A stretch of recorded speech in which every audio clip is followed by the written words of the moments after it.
same bro that hated on Bernie with this same thing. Simply the very young lady that loathed on Bernie with this equivalent thing, VJ Ed's sweetheart, has opened up certain privileged insights about Steve Harvey's aversion for Bernie Mac, which has made a ton of amazing food on the web. Enthusiasts of the late comic are thrashing Steve Harvey because of Ed Darling's dangerous uncover. Harvey's standing seems to have additionally been scratched as a considerable lot of his fans are starting to see him in a terrible light. What did the video DJ say and how?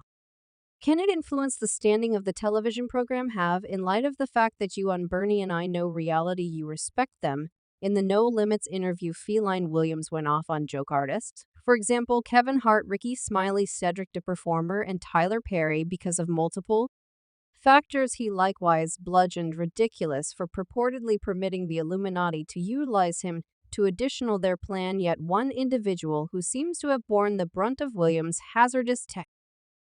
The little interview is comic Steve Harvey. As per Feline Williams, Steve Harvey is actually a major buzzkill, amusing, all things considered, and needed to plug stand-up satire since he crushed him at an occasion. He blamed the moderator for taking jokes from Imprint Curry and involving them all in his.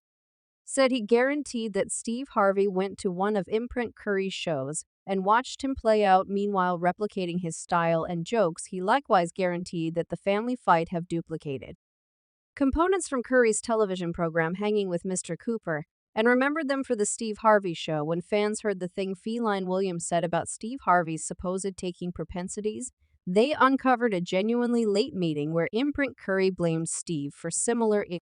The meeting on Fox Spirits the Mike and Donnie show. Curry asserted that Harvey took his parody material. He said when he was on the NBC syndicated program Steve, he did all my Halloween material in one half. Louine's someone called me and said, homeboy, doing your material then. At that point, Curry proceeded with, this is valid stuff that truly happened to me. And my thing is, you didn't need to do that, homeboy mother. Assuming you brought in sufficient cash, you brought in sufficient cash, you did what's needed. For what reason are you on my material? Feline Williams proceeded with his assault on Steve by expressing that the moderator wasn't sufficiently capable to make it in Hollywood. He told Shannon Sharp, Steve couldn't be a celebrity. There are 30,000 new scripts in Hollywood. Consistently, not one of them requested a redneck dark man that can't talk great and seemed to be Mr. Potato Head anyway.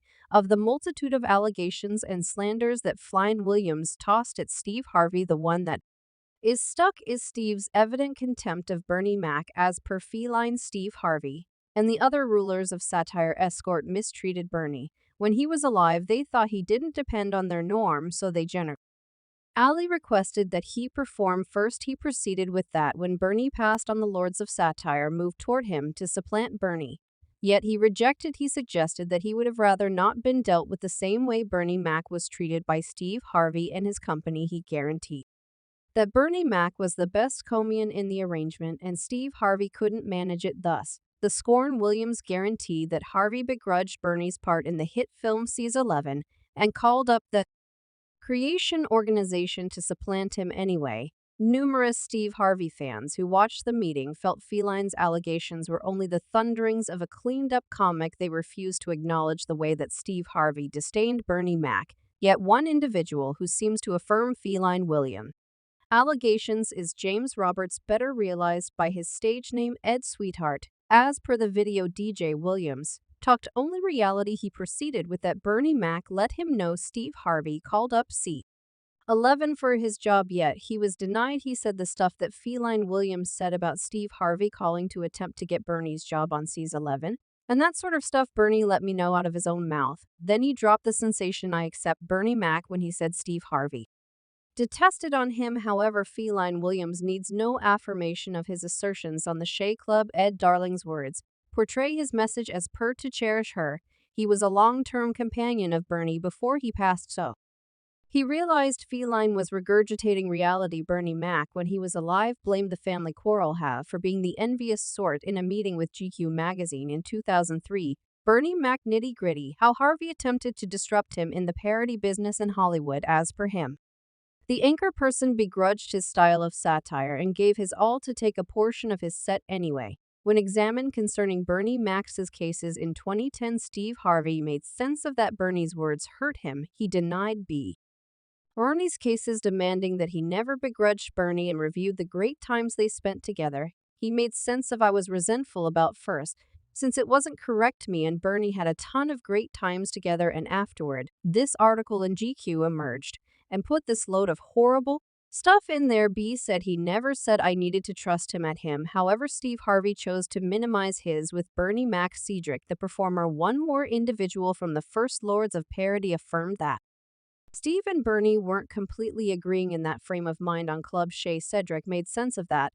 The pair's hamburger got so warmed up that it brought about the wiping out of one of their visits. I think obviously that was, certainly a contributing situation. Yet I additionally feel that it had a ton to do with the advertiser on the thing, since he got a greater head than us all. The man that set up all of us began to truly believe was about him, so it began to be that. So it was a ton of those sorts of components. The First Rulers of Parody was assembled in 1998 by Walter Liam, and it highlighted heavyweights Steve Harvey, Bernie Mama, and Cedric the Performer. Later in 1999, D.L. Huey was added to the setup, and they turned into the Four Lords of Satire. The four humorists played out their sets before a live crowd at the Bojangles Stadium in Charlotte, California. The show was a triumph, rounding up about $38 million on a tight spending plan of $13 million.